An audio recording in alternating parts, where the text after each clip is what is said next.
Hi, this is Robin from Steppin Adventures, and I am about to share with you the excitement of our Niagara Falls getaway trip.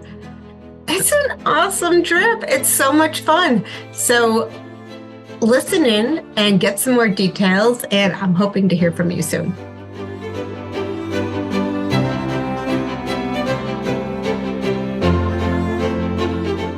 We are hoping that everyone can get in on Thursday around 2:30. That's when we're planning on picking. Can you see it? I just want to make sure. Yeah. Okay, good. Yeah, that we can pick everyone up because we're already starting, we're going to start off with happy hour at 4:30, get our drinks and whatever before we start. And if you can't get in at that time, we'll figure something out, but that is our goal. So we're going to, as I said, we'll do a happy hour at this area where Silo City is, and I will let Dave, you want to give a little bit of Silo City? Yeah. I'm happy to screen share as well, but so we just, as far as transportation goes, we've got a 12-seat passenger van. May have two of them depending on how many people we have, but that'll be nice for getting around, whether it's airport pickups or driving to the falls or driving wherever, instead of having a limo or some other vehicle. But that'll allow us to do a lot of things, especially like when we're at various places. You can leave stuff on the van and only take what you need. So Silo City is a bunch of old grain silos that still remain, and some of them are being renovated. It's really unique because Buffalo was the terminus for the Erie Canal. And so a lot of these silos, I mean, they're built out of cement. They're not going anywhere. And they've been sitting vacant for, decades and decades. And now they're starting to be turned into artist spaces. And one is a brewery.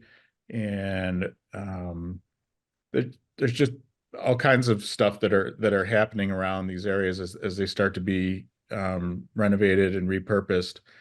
So we'll go to Duende, which is an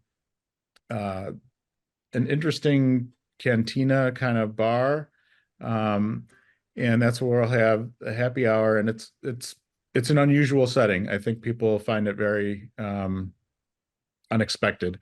I know I did when I first got back here. I was like, wow, this is very cool.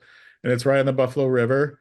And after we get a little lubricated, then we'll take the first tour, which is going to be a vertical tour that I've never actually done before, but it's of one of the silos. We'll be climbing up to the top of it and getting really good views of the whole area, from the lake to downtown Buffalo. It should be pretty interesting and pretty exhilarating. And we'll do it we'll come down just before sunset, because there are no lights in this thing. So like I said, this is one of them that is in the process of being renovated. And I'm happy to screen share or show you any of this, but we can share that later as well. And then after that, we're going to have dinner at another place called Riverworks, which is right down the street, but it's also a series of grain silos that have been repurposed, and it's more of an entertainment area than the other one. Is kind of more cultural and working with landscape and the arts. This one is a little bit more has a little bit more nightlife. So that's kind of Thursday night for the start. We'll have dinner at Riverworks. Yeah. And then our Friday is the Niagara Falls Day. Our goal, or one of the things that we talked about, was getting e-scooters to get around Niagara Falls, because Dave has so many things and areas that he wants to show that we thought it would be a quicker way of getting around. I definitely, we can talk a little after we go through the whole itinerary of people, how comfortable people are. I've never done an e-scooter, but I'm willing to try. We'll see what happens. I don't know. Anyone try it? Josh, Nina, Robert? Okay. Well, So, is that like where you're standing on it? Like it's like a skateboard with a handle kind of thing? yeah. Oh no. Oh, it's like riding it like a bike? Not a bike, you're not pedaling. You just use your foot to like, 1 foot, isn't that it? 1 foot to move it and 1 foot on it, or no? No, No. I think you have both feet on it, right? Both feet on it. See, Yeah, I I don't would even know. That's what, If Robin, it's if an it's an e-scooter. If if it wasn't, Right. if there was no E, you'd have to use your foot. But Yeah, so Okay, that's so what we have those in Ottawa now. Like they just leave them all on the sidewalk Right. and you use an right, app, right. rent it. I love those. Those are so fun. Yeah. Yeah, so I just tried it a couple weeks ago. I had my 14-year-old niece come into town. I'm like, you willing to try this? And she was a little nervous at first, but then she got the hang of it quickly. And I had never done it.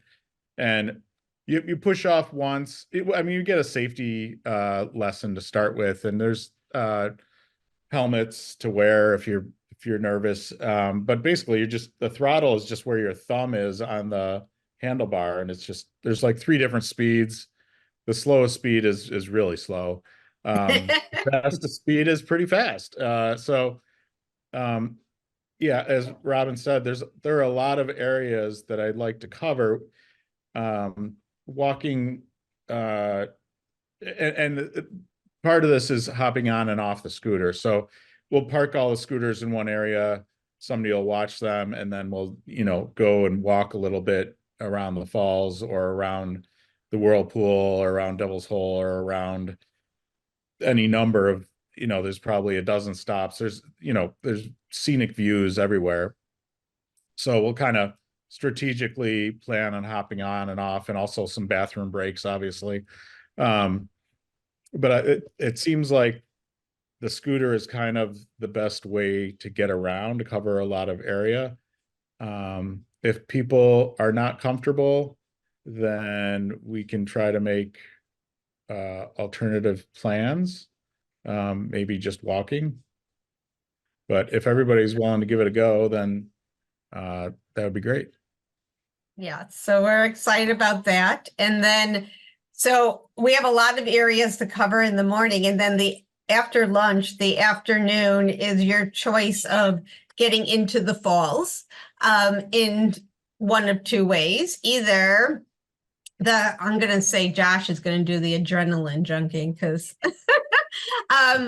option one is the traditionalist, which is the Cave of the Winds and the Maid of the Mist, and those are the boats going, like under where you're, kind of where you see behind me, where you're all dressed like that. And the whirlpool jet. Well, the Cave of the Wind, don't skip over the Cave of the Wind. The Cave of the Winds is where you actually go down an elevator shaft, and then you walk on amongst the falls. Basically you get very wet on both of these two things, but the walking part, the cave, I actually like. They call it the cave because it did used to go behind the falls, but it doesn't anymore. But through erosion and just safety things, but you get right up to the one area that's called the hurricane zone, which let's just put it this way, you get a little wet. And so the kind of the Cave of the Winds and the Maid of the Mist are kind of the traditional things that you see people do. The people that want a little more rush will take a ride to Lewiston, which is where I grew up. It's about 10 minutes away, and go on the Whirlpool jet boat ride. And that one, you start from the lower, well, this is all in the lower river, I guess. And you go towards the falls, you go through the whirlpool, and This one you also get very wet on, but there's 2 jet engines on this boat, so it matches the speed of the flow of the river at one point. So you feel like you're just standing still, and it's kind of disorienting but very fun. If you have any back problems, I would not recommend this one. And even glasses, like I'd take my glasses off, even though I can't see that well without them, but otherwise they're going to go flying. And if you want to do any photos on this one, actually for any of these, you probably need like a GoPro or something that's, you have to worry about, something that's waterproof. So that's kind of the afternoon, is you can pick one of those 2. You want to just keep going, Robin? Yeah, sure. Okay. And then after that, we'll have to obviously change clothes. And most of these places have changing rooms. So, we'll bring a change of clothes on the van and swap clothes before we meet at the Rainbow Bridge and walk across to Canada. Everybody will obviously need their passport and make sure. Rainbow Bridge. I'll get to see my old doggy. Aww. I don't know got that. that. Disney, yeah. Oh, yeah, there you go. Yeah. We're not in Kansas anymore. So we'll go over the bridge, and it's always kind of fun to have one foot in each country. So you kind of stop midway and like maybe we'll do a group picture or something like that. Although I don't know if customs will like that too much, but yeah, they'll love that. And then we're gonna walk around the Canadian side of the falls because the views are actually, in all honesty, better from that side. And the park is really nice. And then we'll proceed up Clifton Hill, which I don't know if you've ever heard of Clifton Hill, but it's kind of like the Strip on Vegas. It's just a wild nightlife scene full of wax museums, and like Ripley's Believe It or Not is there, and Tussauds, and you name it. There's a Ferris wheel we can go on. All these different crazy kind things. of touristy things, very touristy. Yeah, very like tourist. A fudge store, like Right. haunted house. Yeah. Haunted houses, right? Right, all that stuff. There might be a Hard Rock. I don't know.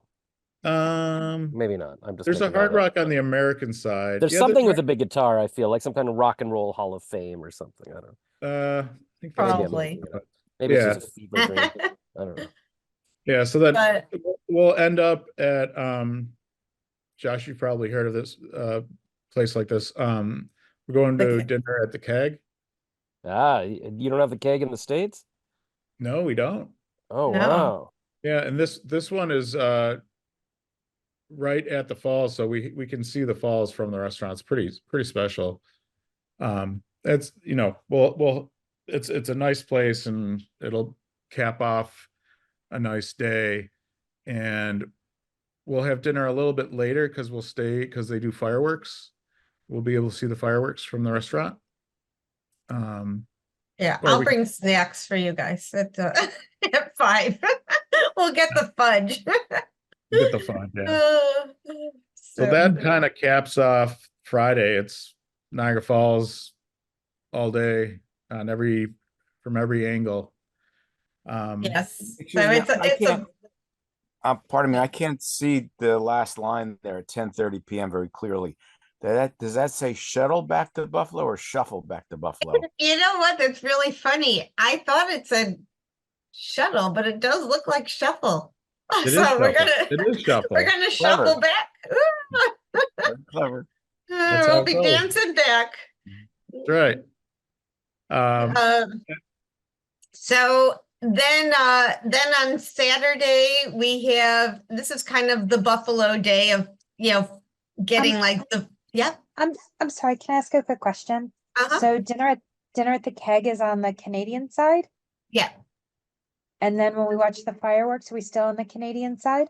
Yeah. And then I'm sorry, that's my phone.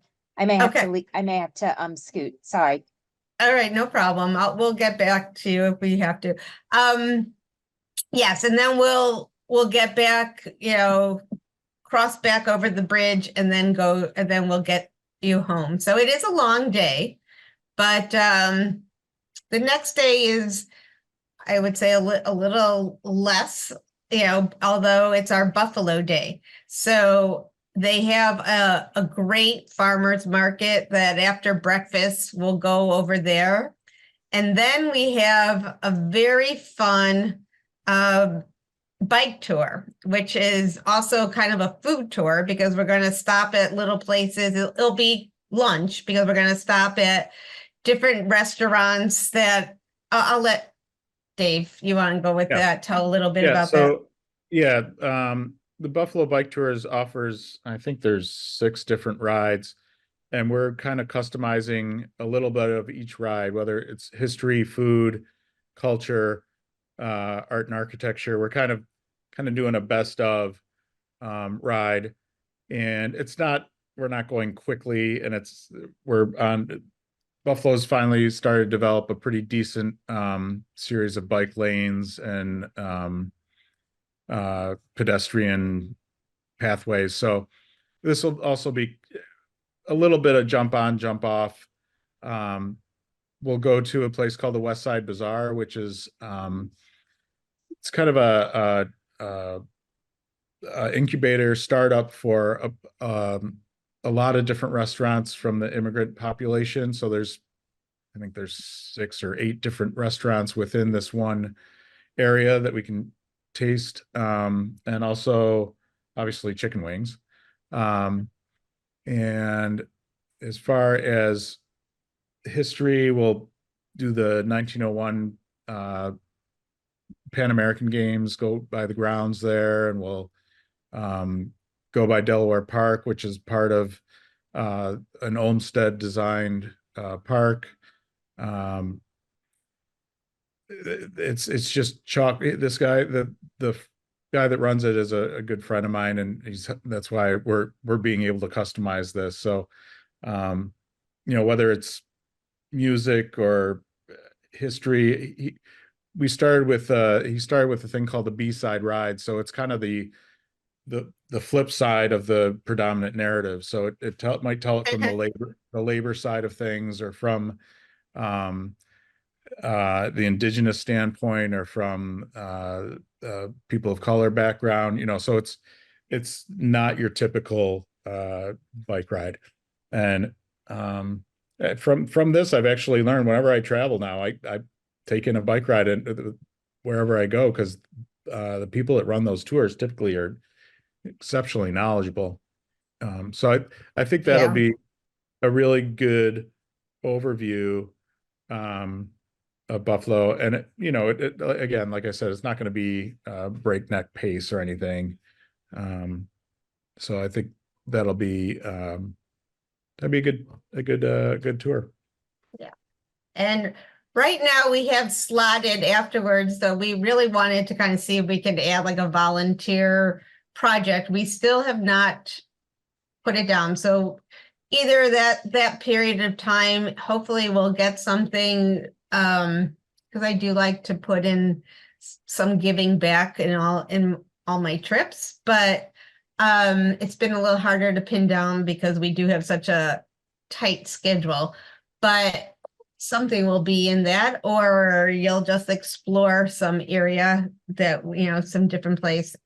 Then we haven't decided if it's going to be in, and we're hoping that, the weather will let us do a picnic dinner outside in Larkinville Square, which is did you say it was kind of like Navy Pierish?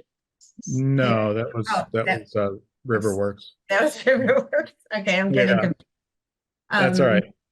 Larkinville it's called Larkinville because it used to be the home of the Larkin Soap Company.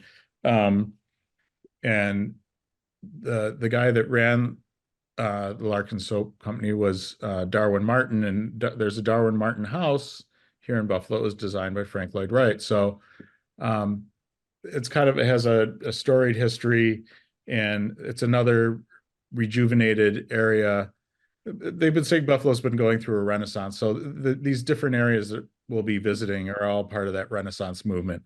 And there's restaurants, there's some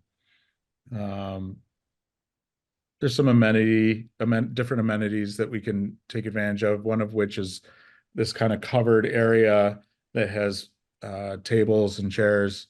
And that's where it could, we might have it catered by one of the local kosher caterers. Otherwise, we'd go to a restaurant that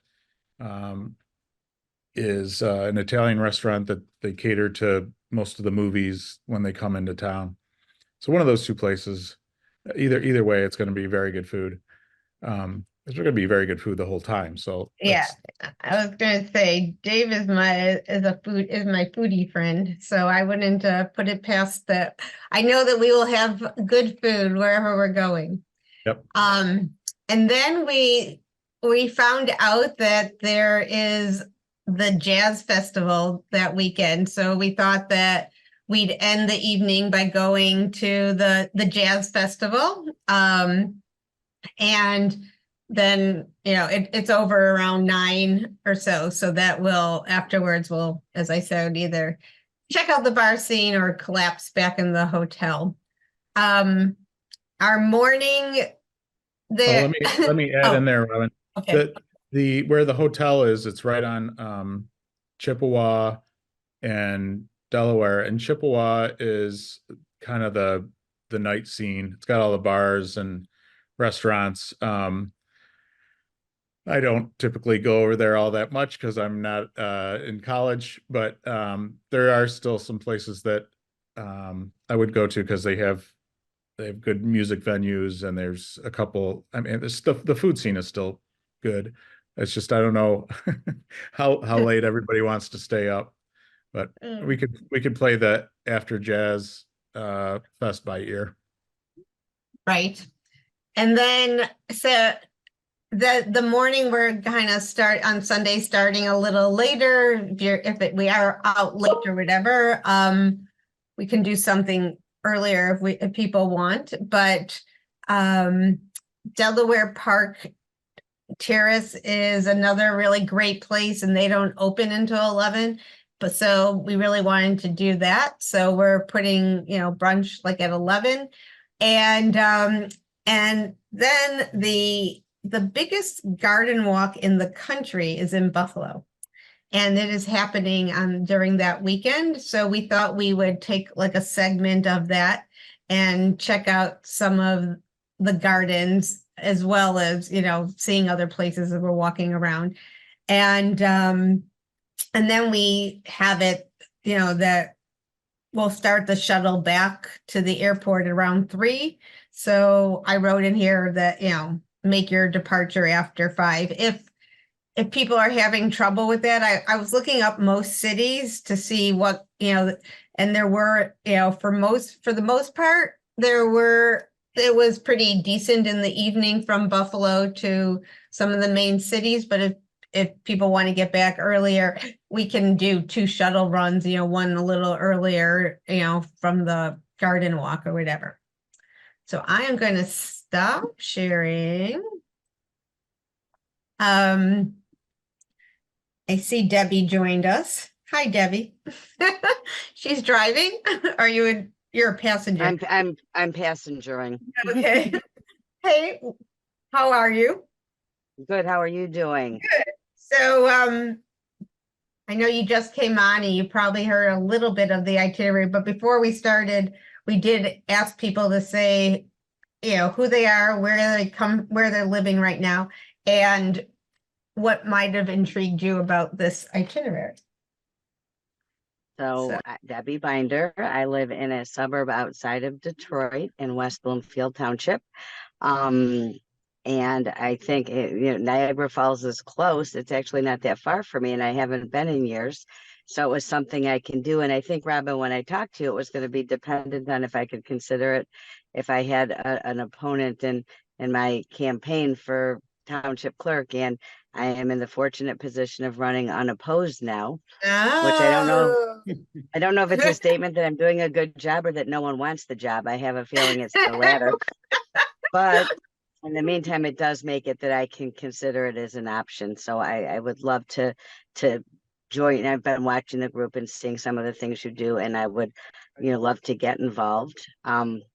So I guess that's it. Is there a lot of, I was just wondering, I looked at the one picture. Are there a lot of adventurous things? Because I'm not going to tell you I'm the most adventurous person. Anyway. Well, you just went over the what do you guys say from what I just showed you? Rob, Josh, Nina, what do you think? Is it ultra adventurous or optional, or what's your thoughts? That's what I'm gonna do. I'm gonna call 10. To me, my take is there are lots of little adventures, but I wouldn't consider any of them strenuous or ones that require. Okay. Yeah, we don't your have to athletic do skill. that for you. Okay. The scooter part. Nina, what do you think? Nina? I like. Yeah, it doing sounds things. really I good. just- Like I'm not exactly, I haven't ridden a bicycle in a really long time, so that's kind of, but I'll try it. I don't have any problem thing- doing that. Yeah, one thing to mention is that we are going to have the option of a regular bike or an e-bike. So it's kind of a pedal assist. Mhm. So, if you're not in the best shape, it's still okay. Actually, it doesn't even matter if you're in good shape because I do prefer the pedal assist. Because sometimes I'm a little tired or lazy, I suppose, but that is an option. Yeah, are there any questions that people had or kind of thoughts about Quick it? question: what As- airport do we fly into? Yeah, it's the Buffalo Niagara International Airport, And the symbol is, BUF. pardon me, GUF. BUF. UF for Buffalo. Okay. Yeah, no, I mean, the vast majority of these things in Buffalo are pretty close by to one another. Like I live downtown and I can hop on my bike and be at any of these places in 10, 15 minutes. So we're not going to, with the exception of going to and from Niagara Falls from Buffalo, we're not going to really be on the van very long. Well, none of you have been on any of my other like international trips, but I always, I do pack it in, and it's just kind of my nature because I feel like people are, coming to, to this spot, which they haven't been. I wanted everyone to see everything that they can. So, we packed it in, but I think it'll be, it will be fun. And if you need to slow down, there definitely are options. So. Yeah. The other thing I'll mention is the hotel has a very large swimming pool and workout room. So, for people that might want to be healthy and get up earlier than everybody else or stay up later and do that kind of thing, that is available. And breakfast is included every day. So there's that as well. Or you could just skip all that because you want to sleep in a little bit later and then, jump on the first, whatever the first event is. Of the different things on the itinerary, are any of them, what would need to change if it's raining really, really hard? So if we've got indoor things that we can do in Niagara Falls and in Yeah, Buffalo. I think, for the Niagara Falls day, you're going to get wet anyways, unless it's, so, unless we, it's lightning and whatever the case is that we can't, do it. But that day pretty much will probably be, the same. We've already, in terms of the biking, we have, kind of moved a night, possible moving it to Sunday, we'll rework, if it's raining on Saturday. The Jazz Fest is going rain or shine, by the way. Not that it. Yeah. And if it is raining and we don't want to sit out there, we will, we've been talking about a few other evening activities that we can do. So, and how we get around, if we are doing the e-scooter, to get around, Niagara Falls. I don't know I don't know how much, if it was really bad that we would just take, the van or whatever and do stops off and on. So let us know what you're thinking about this trip as we're getting closer and making, we have reservations for various things, but we need to, pretty soon start to really put our money down for everything. So Oh, how many people are you targeting? The 12 to 20 ish. And do you expect it to be people who've done the trips before and they all know each other? Or is it all kind of new or a mix? Well, I will say that on this call, no one knows anyone else. So I would think that it would be similar.